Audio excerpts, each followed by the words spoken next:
Good morning बच्चों। I hope आप सभी अच्छे से पढ़ाई कर रहे होंगे, तैयारी कर रहे होंगे। आइए हम लोग फाइटर बैच के लिए जो पढ़ रहे थे, लास्ट लेक्चर में हमारा टॉपिक था सेल। सेल में हमने कोशिका का समग्र अवलोकन करा था, जिसमें कोशिकाओं के बारे में एक जनरल इंफॉर्मेशन दी गई थी कि कोशिका में क्या क्या हो सकता है। तो इसमें हमने बात की थी कि सबसे पहले हम कोशिका की एक बाहरी आवरण की चर्चा कर रहे थे। उसके बाद कोशिका द्रव्य की चर्चा की थी और कोशिका में उपस्थित आनुवांशिक पदार्थ की चर्चा की। ये सब समझने के बाद में अब हमारा अगला टॉपिक होता है प्रोकैरियोटिक कोशिकाएं। तो आइए स्टार्ट करते हैं आज का टॉपिक बिना किसी देरी के।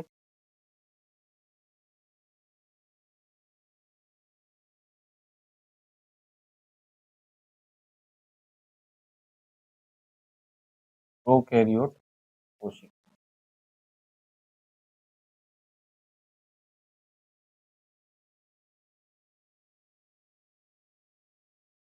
अगर हम आकार की बात करें, सबसे पहली बात आती है कि कोशिका को देखने पे उसका आकार होता है, तो क्या उसके साइज को कुछ समझा, मतलब कुछ साइज के बारे में बताया जा सकता है? तो हाँ, कोशिका के साइज के बारे में बात। कौन कौन से जीव इसमें आते हैं प्रोकैरियोटिक कोशिकाओं में, उससे निर्धारित होता है कि वो किस किस साइज के होंगे, किस तरह का कार्य करते होंगे। हमने लास्ट लेक्चर में पढ़ा था कि कोशिकाओं का कार्य के आधार पर उनकी आकृति, माप, संरचना भिन्न हो सकती है। कार्य के आधार पर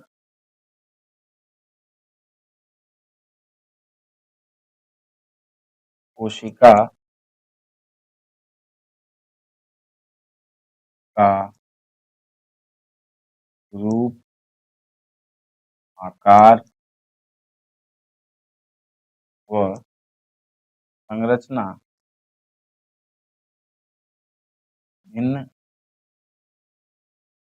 हो सकती है। किसके आधार पर भिन्न हो सकती है? तो हम कहेंगे कि कोशिका के कार्य के आधार पर, कार्य किस तरह का करती है कोशिका, उसके आधार पर उसका रूप, आकार और संरचना भिन्न हो सकती है। ठीक है, तो अब देखते हैं कि कौन कौन सी कोशिकाएं प्रोकैरियोट कहलाएंगी। प्रोकैरियोट कोशिकाओं में कौन कौन सी कोशिकाएं हैं?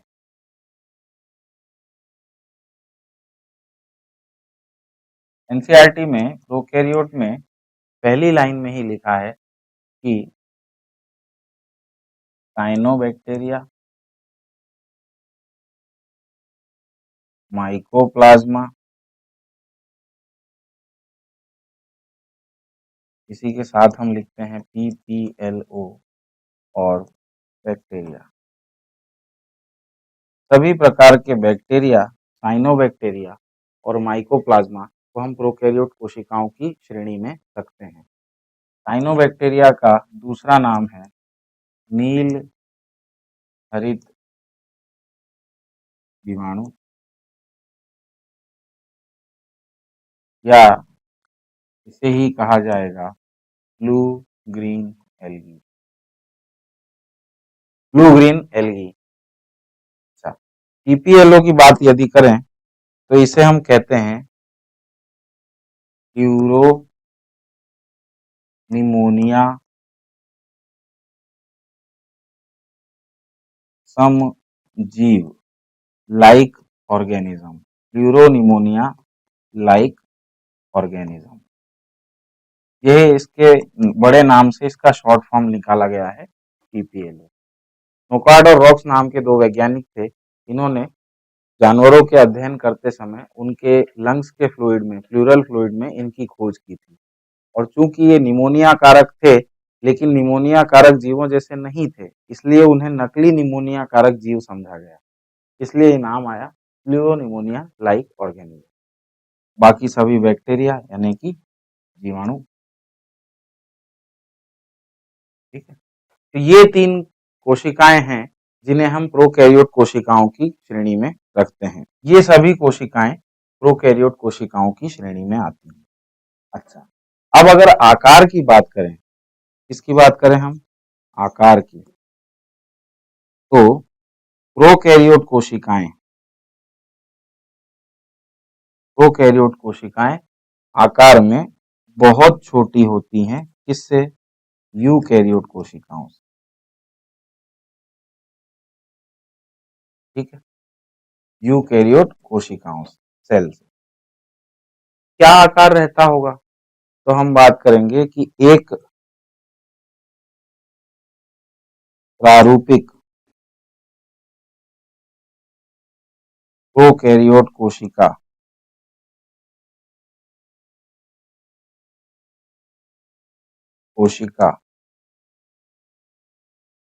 कोशिका का आकार, जैसा कि हम जानते हैं, माइक्रोमीटर में नापा जाता है। माइक्रोमीटर।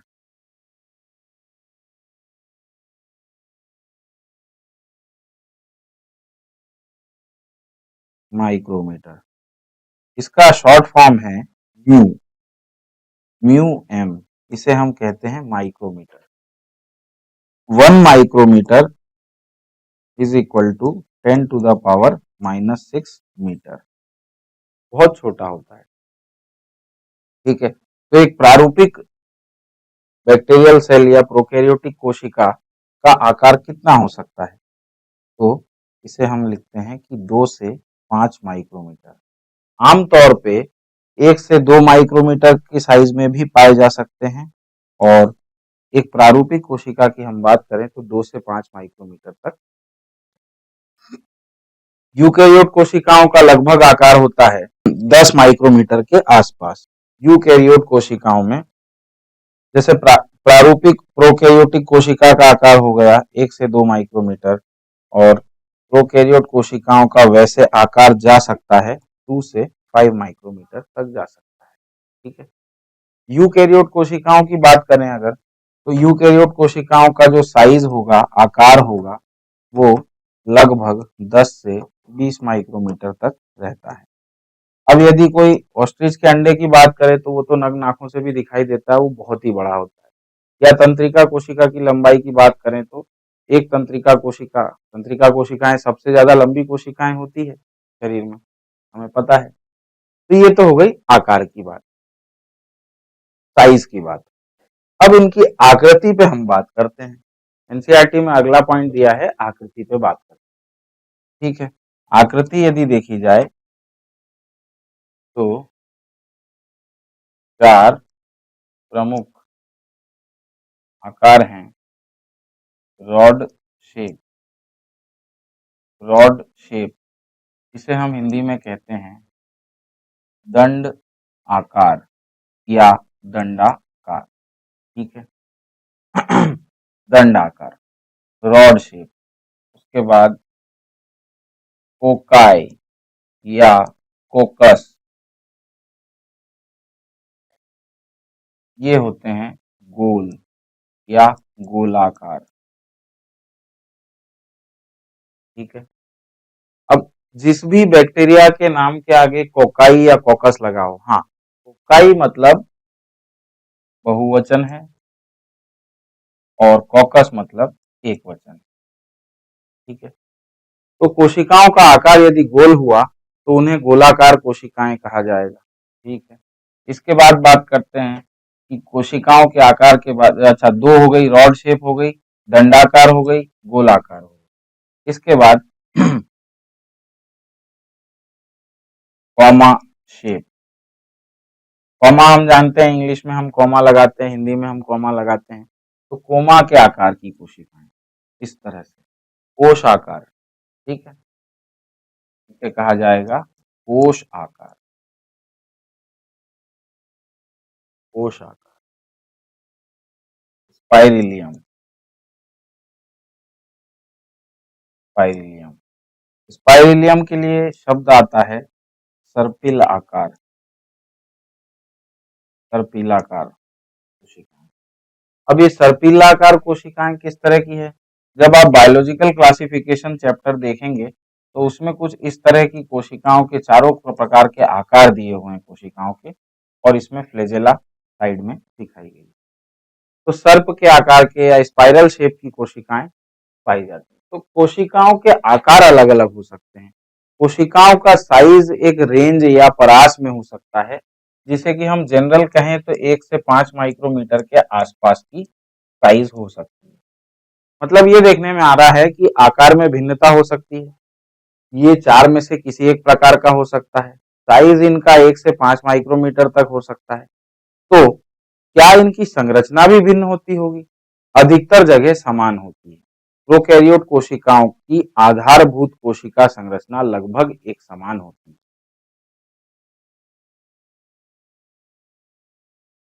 आकृति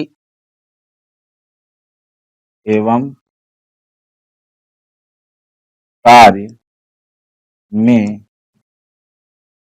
विभिन्नता के बावजूद क्या क्या में विभिन्नता देखा हमने? आकृति में भी विभिन्नता देखी और कार्य में भी विभिन्नता होगी, आगे चल के हम बताएंगे इस पर। होने के बावजूद, एनसीईआरटी की लाइन है, होने के बावजूद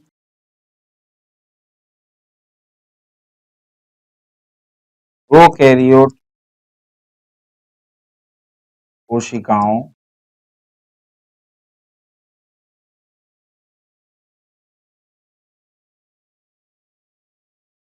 की संरचना लगभग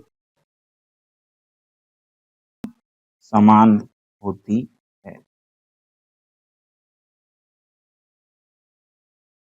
अब ये बात समझते हैं कि कैसे समान होती है। देखिए, सभी कोशिकाओं में जितने भी प्रकार की प्रोकैरियोट कोशिकाएं हैं उनमें सबसे बाहर पाया जाएगा कोशिका आवरण। कोशिका आवरण 2 से 3 परतों का होगा। उसके अंदर पहला जो बाहर का लेयर है इसे स्लाइम लेयर या कैप्सूल का नाम दिया जाएगा। उसके बाद ये है ग्लाइकोकैलिक्स, फिर इसके अंदर वाली लेयर आ जाएगी सेल वॉल और इसके बाद इसके अंदर की लेयर आ जाएगी सेल मेम्ब्रेन। कोशिका झिल्ली, कोशिका झिल्ली। अब जो कोशिका झिल्ली है वो सब में प्रेजेंट होगी, सभी में प्रेजेंट होगी, ठीक है। कोशिका भित्ति लगभग सब में उपस्थित होती है सिवाय माइकोप्लाज्मा के। एनसीईआरटी ने इस बात को क्लियरली लिखा है कि कोशिका भित्ति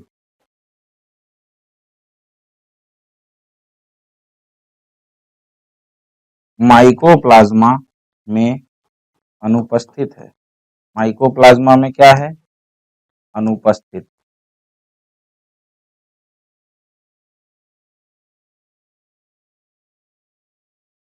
ठीक है। अब यहां तक की बात जो हमने कर ली, इसको आइए एनसीईआरटी से देखते हैं।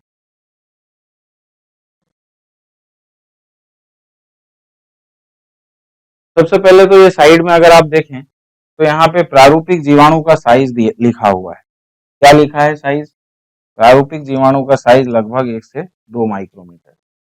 पीपीएलओ यानी माइकोप्लाज्मा का साइज और भी छोटा है, 0.1 माइक्रोमीटर। तो 0.1 माइक्रोमीटर आपको ध्यान रखना है पीपीएलओ के साइज का। आगे चल के एक पॉइंट और आएगा जहां पीपीएलओ का साइज 0.3 माइक्रोमीटर भी लिखा है। तो हम इसे मान के चलते हैं कि 0.1 से 0.3 माइक्रोमीटर पीपीएलओ का कोशिका का साइज माना जाएगा। इसमें टाइटल देखिए, ससीम केंद्र की कोशिका का अन्य सजीवों के साथ तुलनात्मकता का चित्र द्वारा प्रदर्शन। तो यहाँ पे ये जो कोशिका आप देख रहे हैं ये है एक यूकैरियोट कोशिका, ससीम केंद्र की कोशिका। जबकि यहाँ ये सारी ये कोशिकाएं जो हैं इनमें यह जो जीवाणु है प्रारूपिक जीवाणु, ये क्या है? प्रोकैरियोट कोशिका। पीपीएलओ क्या है? प्रोकैरियोट कोशिका। विषाणु क्या है? विषाणु अर्थात वायरस। वायरसेस का आकार इनसे भी बहुत छोटा होता है और इन्हें सजीवों की कैटेगरी में नहीं डाला जाता है जब तक ये किसी होस्ट में इन्फेक्ट नहीं किए हुए हैं। लेकिन यहाँ पे भी विषाणु को सजीवों की कैटेगरी में रखा गया है, एनसीईआरटी द्वारा सजीवों की कैटेगरी में रखा गया है। अब यूकैरियोट कोशिका में आप देखें तो आकार डेफिनेटली बड़ा दिखाई देता है। यहाँ पे कोशिका की भित्ति दिखाई दे रही है, बाहर की परत जो है वो कोशिका भित्ति है, अंदर की परत कोशिका झिल्ली है। इन कोशिका भित्ति और कोशिका झिल्ली इन परतों के अलावा आप यहाँ पे इस तरह की बाहर निकलती हुई संरचनाएं देख रहे हैं जो कि इस तरफ भी 4 हैं और इस तरफ भी 4 है। ये कोशिकाएं क्या है, ये संरचनाएं क्या है, तो इन्हें हम कहते हैं फ्लैजिला। फ्लैजिला अर्थात कशाभिक। ठीक है, 4 इस तरफ 4 इस तरफ, तीनों कोशिकाओं में आप देख सकते हैं कि यहाँ पे कशाभिकाएं दिखाई गई है। ठीक है, पीपीएलओ और भी छोटा होता है, लेकिन पीपीएलओ में एक सिंगल लेयर आप देख पा रहे हैं। इसका मतलब यहाँ पर क्या अनुपस्थित है, बाहर वाली परत अनुपस्थित है, कोशिका भित्ति अनुपस्थित है, यहाँ पे कोशिका झिल्ली ही उपस्थित है। ठीक है, अब इसके बाद प्रोकैरियोट कोशिकाओं में किस किस को इंक्लूड किया जाता है। नंबर 1 जीवाणु यानी कि बैक्टीरिया, दूसरा नील हरित शैवाल यानी साइनोबैक्टीरिया, तीसरा माइकोप्लाज्मा और चौथा प्लूरोनिमोनिया समजीव। 4 कोशिकाओं को यहाँ पे एनसीईआरटी ने इंक्लूड किया है लिस्ट में कि प्रोकैरियोटिक कोशिकाएं किन किन के द्वारा प्रतिनिधित्व किया जाता है। ठीक है, सामान्यतया ये यूकैरियोटिक कोशिकाओं से बहुत छोटी होती हैं। ठीक है, काफी तेजी से विभाजित होती हैं। प्रोकैरियोट कोशिकाएं काफी तेजी से विभाजित होती हैं। अच्छा, माप का आकार काफी भिन्न होता है। कोशिकाओं जीवाणु कोशिकाओं के 4 पे ध्यान देंगे, 4 मूल आकार हैं। दंड आकार मतलब छड़ के आकार का, रॉड के आकार का इसे कहते हैं बेसिलस। ठीक है, इसके बाद गोल आकार यानी कि कॉकस, कोश आकार मतलब विब्रियो, सर्पिल आकार मतलब स्पाइरल। ये 4 आकार हो गए। बहुत सिंपल सी बात है। तो इस पैराग्राफ में हमें 3 ही बातें समझ में आ रही है। पहली बात क्या समझ में आ रही कि कौन कौन सी कोशिकाओं को, कौन कौन से जीवों को प्रोकैरियोट कोशिकाओं की श्रेणी में डाला गया, वो हैं 4। उसके बाद बात कही गई कि साइज में बहुत छोटी हैं यूकैरियोट कोशिकाओं से और तेजी से विभाजित होती हैं। 2 बातें हो गई। तीसरी बात, इनके 4 प्रकार के आकार बताए गए हैं। तो ये 3 बातें इस पैराग्राफ से हमें समझनी होती है। अगले पैराग्राफ में पहली लाइन कहती है कि प्रोकैरियोट कोशिका का मूलभूत संगठन। अब जैसे यहाँ पे ये कॉम्प्लिकेटेड सेंटेंस है, मैं इसको पढ़ भी दूंगा तो भी कई बच्चों को समझ में सीधा सीधा नहीं आएगा। ऐसे कंडीशन में क्या करना चाहिए, एनसीईआरटी जब इनडायरेक्टली कोई बात कहे तो इनडायरेक्टली में सेंटेंसेस का विभाजन कीजिए, सेंटेंसेस को तोड़ के देखिए, वाक्य को तोड़ करके समझने की कोशिश करिए। आइए देखते हैं कैसे।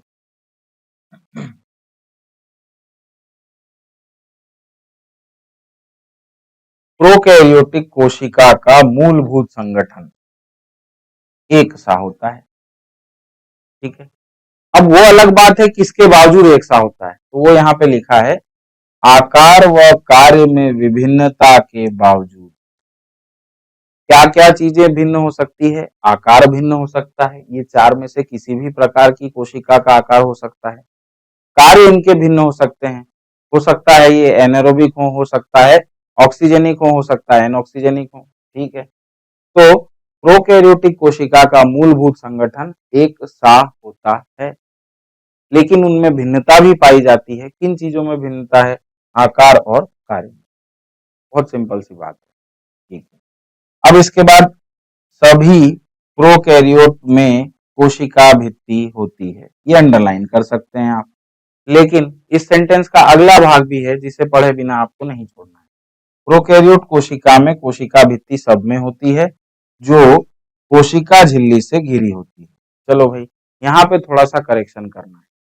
हमने अभी तक जो बात की थी उसमें ये देखा है कि कोशिका भित्ति बाहर है, कोशिका झिल्ली अंदर है।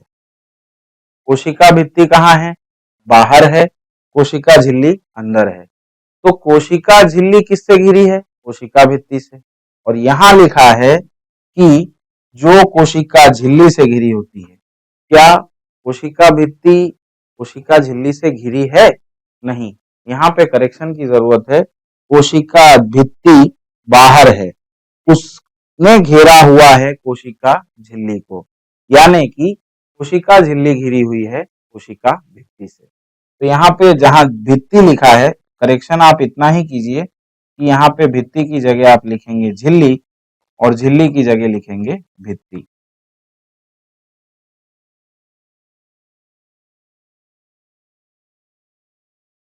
ये करेक्शन आपको ध्यान देना है।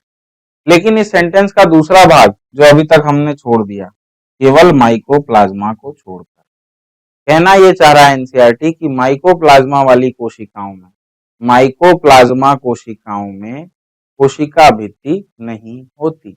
बस इतनी सी बात कहना चाह रहा है।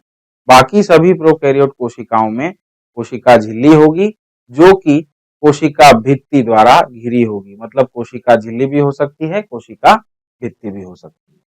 तो यहां तक की बात हमने कर ली थी। अब आइए आगे बढ़ते हैं।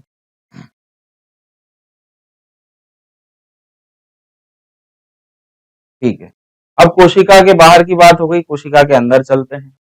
तो सबसे अंदर मतलब कोशिका भित्ति हो गई सबसे बाहर, कोशिका भित्ति। फिर इसके अंदर क्या आया, कोशिका झिल्ली।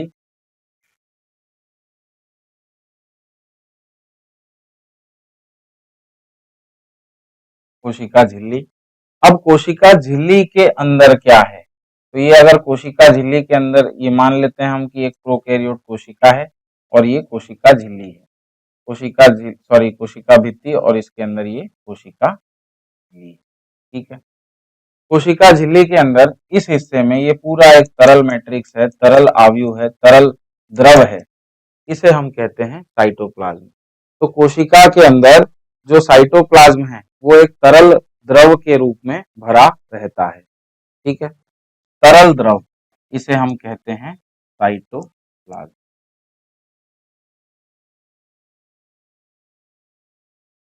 साइटोप्लाज्म, ठीक है। अब ये जो साइटोप्लाज्म है, क्या इसके अंदर कोशिकांग उपस्थित हैं? तो इसमें जवाब देना है कि कोशिकांग क्या क्या उपस्थित है इस कोशिका में। तो कोशिकांग है या नहीं, पहला सवाल तो ये। तो हम जानते हैं कि कोशिकांग है, कौन सा है? तो कोशिकांग जो है वो कौन सा है? राइबोसोम। राइबोसोम। राइबोसोम कौन सा पाया जाएगा?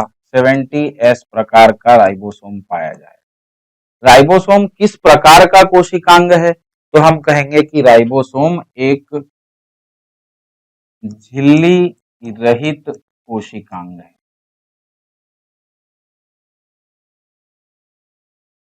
झिल्ली रहित कोशिकांग है कौन? तो राइबोसोम। ठीक है, क्या इसके अलावा कोई और कोशिकांग पाए जाएंगे? जैसे कि हमने लास्ट लेक्चर में देखा था, endoplasmic reticulum, Golgi body, lysosome, vacuole, इनके जैसे कोई कोशिकांग उपस्थित हैं क्या प्रोकैरियोट कोशिका में? तो नहीं। झिल्ली आबद्ध कोशिकांग या झिल्ली आवृत कोशिकांग अनुपस्थित होते हैं। ठीक है, तो कोशिकांग के नाम पे केवल एकमात्र है राइबोसोम। ठीक है, अब राइबोसोम तो ठीक है, हो गया। इसके अलावा कोशिका में हमने जो प्रमुख चीजें देखी थी, तीन थी। तो सबसे पहली बात हमने की थी कोशिका के आवरण की, कोशिका आवरण।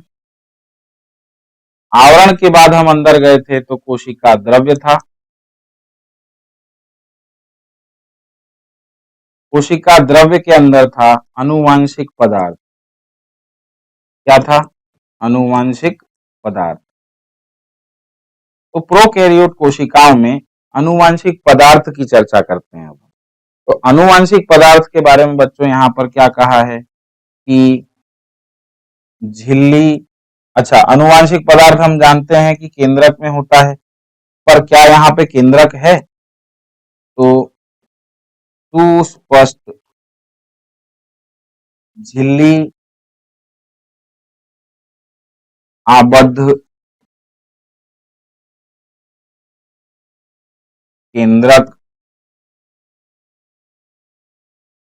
अनुपस्थित है। इस बात पे ध्यान देंगे बच्चों, इसीलिए तो इस कोशिका को कहा क्या गया है? प्राक केंद्र की कोशिका, मतलब असीम केंद्र की कोशिका।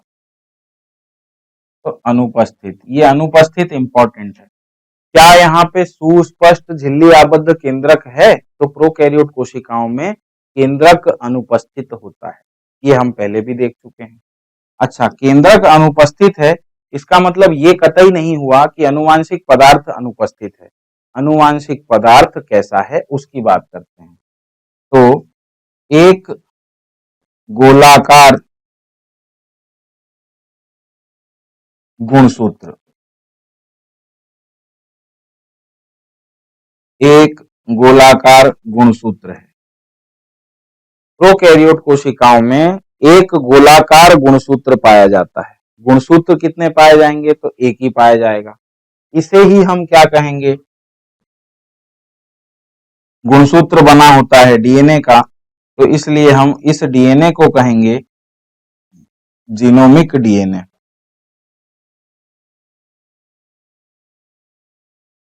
जीनोमिक डीएनए, ठीक है। जो एक गुणसूत्र है, पहले तो आप ये समझिए कि एक गुणसूत्र है।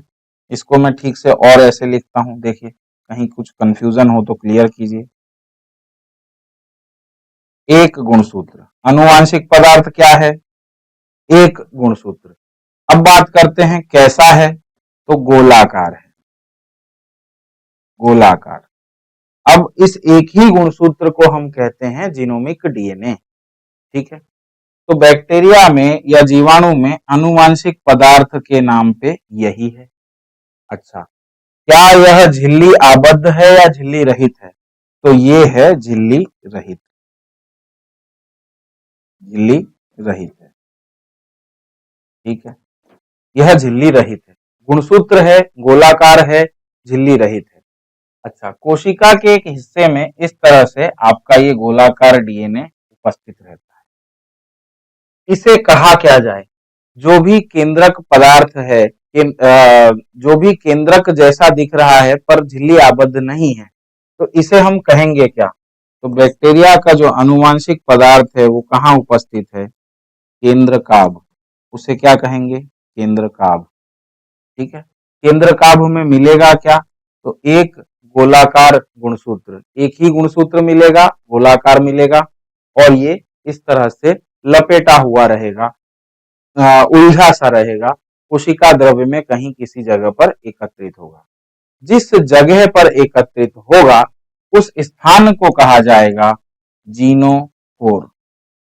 जैसे कोशिका का वो हिस्सा कोशिका द्रव्य में, जैसे इस हिस्से में यहाँ पर एकत्रित है, तो इस हिस्से का नाम है जीनोफोर, और जो है उसे हम कहेंगे केंद्रकाभ या न्यूक्लियोइड। तो न्यूक्लियोइड में क्या मिलेगा देखने पर? तो एक गुणसूत्र मिलेगा। कैसा मिलेगा? गोलाकार मिलेगा। उसे कहेंगे क्या?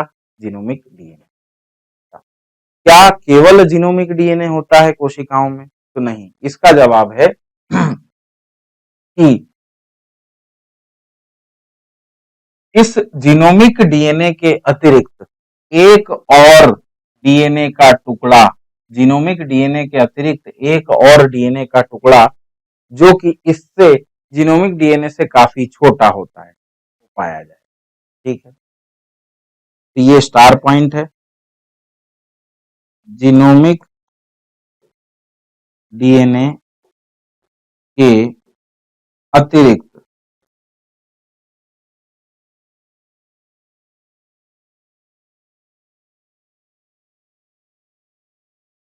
जीनोमिक डीएनए से बहुत छोटा, जीनोमिक डीएनए के अतिरिक्त परंतु उससे बहुत छोटा एक वृत्ताकार द्विरज्जुक डीएनए उपस्थित है। वृत्ताकार डीएनए उपस्थित है। अब इस जीनोमिक डीएनए के अलावा जो एक्स्ट्रा जेनेटिक मटेरियल उपस्थित है उसे क्या कहा जाता है? तो उसका नाम है बच्चों प्लाज्मिड।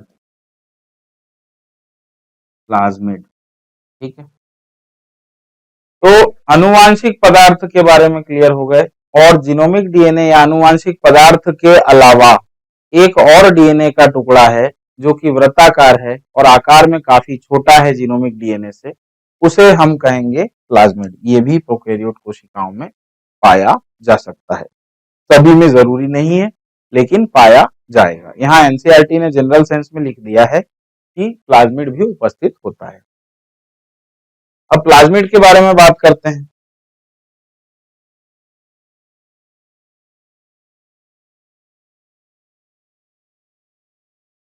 प्लाज्मिड जीवाणु को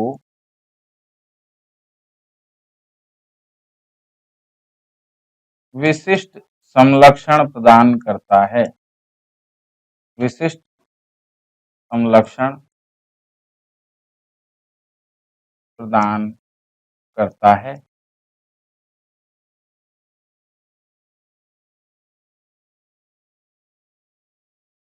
अब ये विशिष्ट समलक्षण क्या है? कई बार जो बैक्टीरिया का जीनोमिक डीएनए है उसमें जो गुण हैं, उसके चरित्र हैं, जो भी लक्षण हैं, बैक्टीरिया के कोशिका के जीवन के लिए जरूरी जो भी कार्य हैं, वह करने का निर्देश कहां पर उपस्थित है? जीनोमिक डीएनए में। ठीक है, मतलब एक चीज यहाँ पे अभी पहली बार में ही आप समझ लो तो आप लोगों के लिए बहुत आसान हो जाता है। क्या हो जाता है कि डीएनए में वास्तविकता में है क्या? तो डीएनए में अनुवांशिक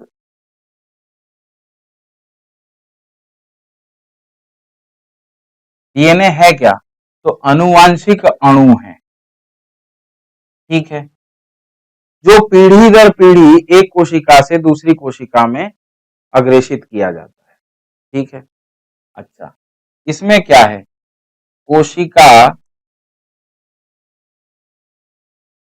के कार्यों को करने की जानकारी, जो जीनोमिक डीएनए है उसमें कोशिकाओं के कार्यों को करने की जानकारी है। या जीनोमिक डीएनए में छोड़ दें, हम सिंपल डीएनए की बात करें तो डीएनए वास्तविकता में कोई ना कोई कार्य करवा पाता है। कैसे करवा पाता है, ये एक बेसिक तौर पे हम समझेंगे कि डीएनए होता है, डीएनए से आरएनए बनता है और आरएनए से आगे चल करके प्रोटीन बनाती है कोशिकाएं। तो ये डीएनए से आरएनए और प्रोटीन, प्रोटीन क्या करता है? कार्य। ठीक है, तो इस प्रोटीन को बनाने की जानकारी किसमें निहित है? डीएनए में। अब यही काम देखा जाए तो आप प्रोकैरियोट कोशिकाओं में यानी मोनेरा जगत में देखिए, उसके बाद आद्य जीवों में देखिए, कवक में देखिए, प्लांटी में, पादपों में देखिए और जंतु जगत में देखिए। सभी जगह कोशिकाओं में जो अनुवांशिक जानकारी को निहित करके, एकत्रित करके, संग्रहित करके रखने का कार्य किया है वो डीएनए ने ही किया है। डीएनए को ही चुना गया है कि वो अनुवांशिक पदार्थ के तौर पे कार्य करे। ठीक है, तो अनुवांशिक पदार्थ के नाम पे हमने क्या देखा कि प्रोकैरियोट कोशिका में क्या था? एक जीनोमिक डीएनए था। जीनोमिक डीएनए के अलावा भी एक डीएनए का टुकड़ा और मौजूद है। तो क्या वो किसी न किसी कार्य को कर रहा होगा कोशिका में? तो बोले हाँ, हो तो सकता है। कोई ना कोई एक्स्ट्रा कार्य जो कि बैक्टीरिया पहले नहीं कर सकता था, शायद वो अब कर ले, उसके पास प्लास्टिड हो तो, प्लाज्मिड है तो। या चलो इसको इस सेंस में नहीं समझते हैं, इसको सिंपल सा ये सेंस समझते हैं कि प्लाज्मिड क्या है? प्लाज्मिड डीएनए का वृत्ताकार टुकड़ा, वृत्ताकार टुकड़ा है। ठीक है, जो किसी विशेष कार्य को कर सकता है, जो किसी विशेष कार्य को करवाने में सक्षम है, करवाने में सक्षम है। अब ये जो मैंने बात कही कि किसी विशेष कार्य करवाने में सक्षम है, इसे ही कहा जाता है विशिष्ट समलक्षण, क्षमता, एबिलिटी। ठीक है, अब ये जो विशेष कार्य कर पा रही है कोई बैक्टीरियल कोशिका या जीवाणु की कोशिका, वो शायद प्लाज्मिड की वजह से कर पा रही है। अपने सारे कार्य वो किसकी बदौलत करेगी? तो जीनोमिक डीएनए की बदौलत करेगी। लेकिन अगर कोई विशेष काम और है जो कि जीनोमिक डीएनए नहीं कर रहा है और पर हो रहा है, तो उसमें हो सकता है प्लाज्मिड। ये चीज हम 12th क्लास में देखेंगे कि हमें रूपांतरण के प्रबोधन हेतु प्लाज्मिड का प्रयोग किया जाता है। अब रूपांतरण के प्रबोधन मतलब रूपांतरण का पता लगाने हेतु किसका उपयोग किया जाता है? प्लाज्मिड का प्रयोग किया जाता है। किस चीज में रूपांतरण कराना है तो पता लगाना है, तो भैया उसमें लिखा है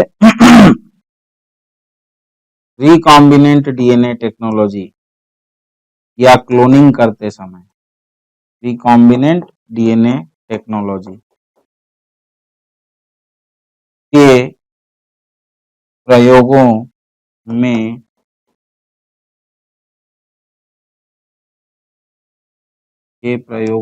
में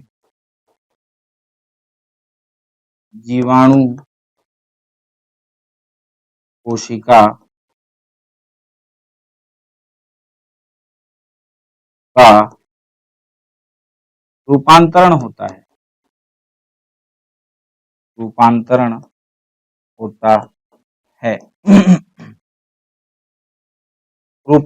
हुआ या नहीं ये पता लगाने हेतु प्लाज्मिड का प्रयोग किया जाता है। ठीक है, चलो भाई ये बातें तो हो गई अनुवांशिक पदार्थ के बारे में। तो 3 बातें हमने कर ली कि कोशिका का आवरण एक जनरल सेंस में समझ लिया, फिर द्रव्य की बात कर ली, अनुवांशिक पदार्थ की बात कर ली, प्लाज्मिड की बात कर ली। क्या इसके अलावा कुछ होता है? तो हाँ, छोटी छोटी चीजें और होती है, जैसे कुछ अंतर्विष्ट पिंड होते हैं। अंतर्विष्ट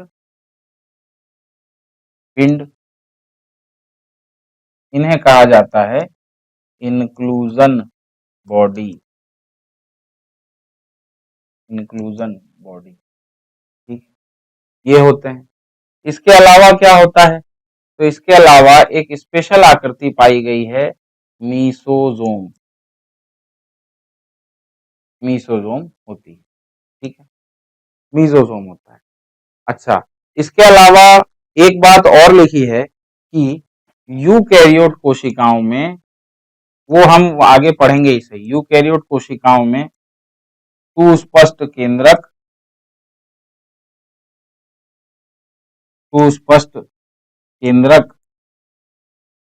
उपस्थित होता है। एक बात तो ये लिखी है, और यूकैरियोट कोशिकाओं में ही झिल्लीबद्ध कोशिकांग उपस्थित होते हैं। झिल्लीबद्ध कोशिकांग उपस्थित।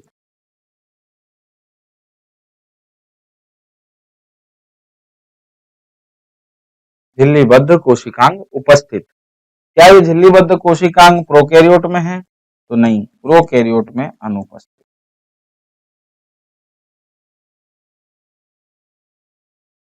ये तो हम अभी तक जनरल बातें ही कर रहे हैं बच्चों। आइए देखिए एनसीईआरटी क्या कहता है इस बारे में।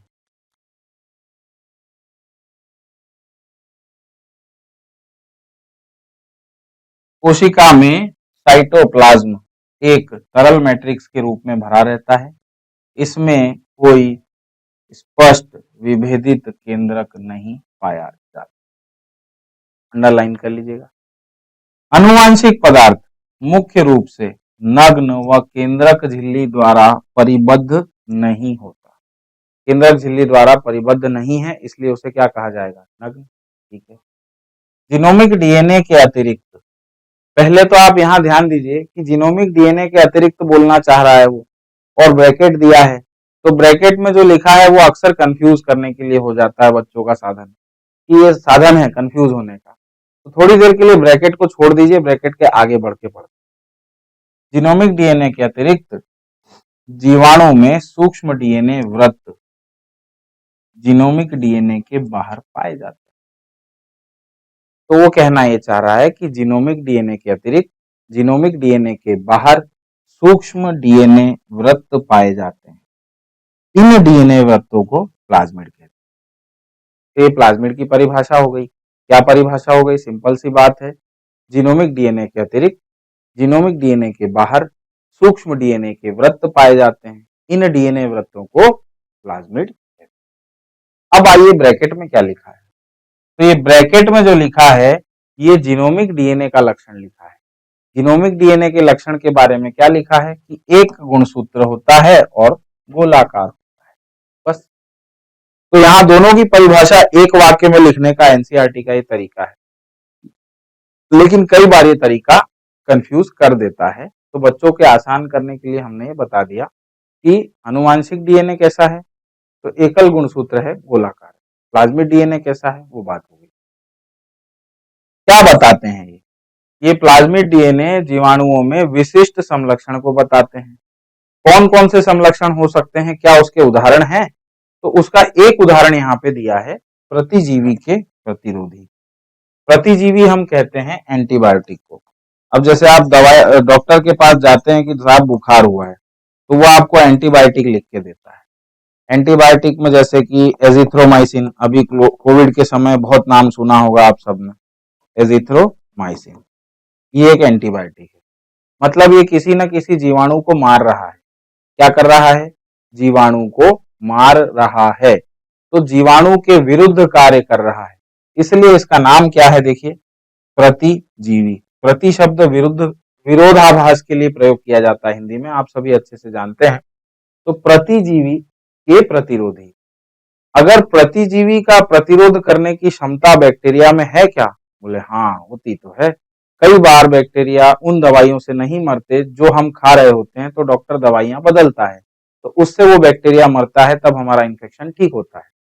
तो प्रतिजैवी जो बैक्टीरिया उस एंटीबायोटिक से नहीं मरा, पहले आप मान लीजिए कि कुछ एंटीबायोटिक खा रहे थे, जैसे कि टेट्रासाइक्लिन। टेट्रासाइक्लिन वैसे तो आजकल नहीं चल रही, पर उदाहरण के लिए हम मानते हैं कि आपने टेट्रासाइक्लिन खाई या पेनिसिलिन खाई। पेनिसिलिन का नाम सुना होगा सभी ने। पेनिसिलिन वाली दवाइयां खा रहे थे, पर बुखार ठीक नहीं हो रहा था। क्या कारण हो सकता है? कि जो भी बैक्टीरिया आपके शरीर में बुखार दे रहा है, उसका कारण है बैक्टीरिया में, उसको बैक्टीरिया को वो दवाई मार नहीं पा रही। क्यों नहीं मार पा रही? क्योंकि बैक्टीरिया के पास उस दवाई का प्रतिरोध करने की क्षमता है। और ये क्षमता किस वजह से आई है? तो उस प्लाज्मिड की वजह से आई है जो कोशिका में उपस्थित है। ठीक है, तो जब एक दवाई के प्रति प्रतिरोधक क्षमता होगी तो क्या करेगा डॉक्टर? दूसरे दवाई को देके देखेगा, हो सकता है इससे हो जाए। ठीक है, अब आइए इसमें नेक्स्ट पैराग्राफ देखें। उच्च कक्षाओं में आप पढ़ेंगे कि प्लाज्मिड डीएनए वृत्त जीवाणु का बाहरी डीएनए के साथ रूपांतरण के प्रबोधन हेतु उपयोगी। नेक्स्ट ईयर में 12th क्लास के जब सिलेबस हम पढ़ाएंगे, तो वहां रिकॉम्बिनेंट डीएनए टेक्नोलॉजी पढ़ाया जाएगा। उसमें यह देखा जाता है कि रूपांतरित हुई या नहीं, बैक्टीरिया की कोशिका रूपांतरित हुई अथवा नहीं। और रूपांतरित होने के लिए उसे क्या करना होता है? तो बाहरी कोशिका के डीएनए से, बाहरी डीएनए से उसके डीएनए का संयोजन कराना होता है। तो इस संयोजन कराने का पता लगाने के लिए कि संयोजन हुआ या नहीं, तो वहां पर प्रबोधन वर्ड यूज किया यहाँ पर। तो प्रबोधन के लिए हम यूज करते हैं किसका? प्लाज्मिड का। ठीक है, केंद्रक झिल्ली के बारे में लिखा है, कहाँ पाई जाएगी? यूकैरियोटिकों में। राइबोसोम के अलावा प्रोकैरियोटिकों में यूकैरियोट अंगक, यहाँ को हटा दीजिए, यूकैरियोटिक अंगक नहीं पाए जाते। अंगक मतलब कोशिकांगों की बात हो रही है। प्रोकैरियोटिकों में विशेष प्रकार के अंतर्विष्ट मिलते हैं। क्या मिलते हैं? Inclusion bodies. प्रोकैरियोटिक की यह विशेषता है कि उनमें कोशिका झिल्ली एक विशिष्ट विभेदित आकार में मिलती है, इसे मीजोसोम कहते हैं। और ये कोशिका झिल्ली के अंतर्वलन होते हैं। अब ये विशिष्ट विभेदित आप याद रखिए, मैं आपको मीजोसोम पढ़ाते समय इसके डिटेल के बारे में बताऊंगा। तो विशिष्ट विभेदित आकार में कोशिका झिल्ली का अंतर्वलन। तो ये तो था कि प्रोकैरियोट कोशिकाओं का जनरल ओवरव्यू। ठीक है, अब इसके बाद अगला टॉपिक हमारा होगा कोशिका आवरण और इसके रूपांतरण। नेक्स्ट लेक्चर में मिलते हैं बच्चों। तब तक के लिए tata, goodbye, thank you.